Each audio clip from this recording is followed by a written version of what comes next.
do solemnly swear. January 31st, 2020. This swearing-in ceremony marked a milestone in the life of Brian James in the city he's never left. He grew up in the Woodmere Park area on Greensboro's northeast side, graduated from Page High School and North Carolina A&T State University before he spent 20-plus years moving up the ranks of the police department. When you know the history of a city and you know people in the community, it gives you that extra feel and that extra care about the community. But little did he know, the year after he became chief would be one like no other. Over the last year, what has been the most challenging moment for you as chief? The most challenging moment was really at the pinnacle of the protest after the killing of George Floyd in Minneapolis. Managing that on a daily basis to make sure that we kept order, but at the same time allowing people to exercise their First Amendment rights. That's certainly a delicate balance sometimes. James says for the most part, the protests were peaceful, but there were arrests, there were boarded up windows, and there was vandalism. What is going to be the key to keeping something like that from happening again? The key is the connection with the community, which this past year has been so difficult because, quite frankly, because of COVID.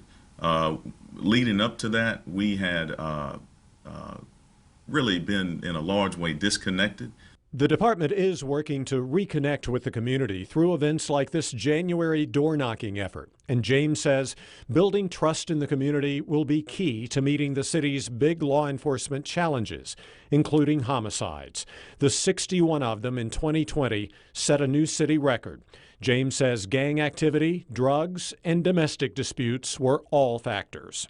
What is your number one strategy to keep us from setting another homicide record in 2021? The first thing is we have to identify the offenders, the repeat offenders. The other part is that we have to make sure we're actually in the right places, that we're in the communities where they are experiencing the most violent crime, being responsive to those complaints. But with most of these violent crimes happening in the city's center and east side, and with most of the victims black, it presents an extra challenge, given the decades-long lack of trust between Greensboro police and the city's black community. How do you meet these crime-fighting challenges without making it appear like you're unnecessarily targeting black people in black neighborhoods? That's got to be a tough line. We're not just going in again and just arresting people in any particular community. We're also going to look at what's going on in that community and try to connect that community to the resources that they need. Speaking of resources, staffing his department is a big challenge. Right now, it has about 30 vacancies. What is it going to take to get Greensboro more competitive when it comes to recruiting qualified people for these positions? I want to make sure that our officers and our civilian staff feel like this is a good place to work.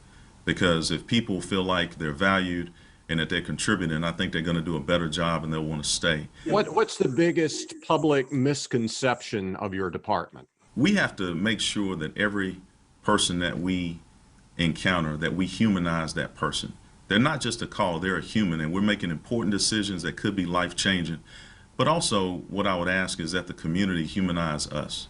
Because that's really important, because we are just people doing an incredibly difficult job, and we're doing it the best that we can.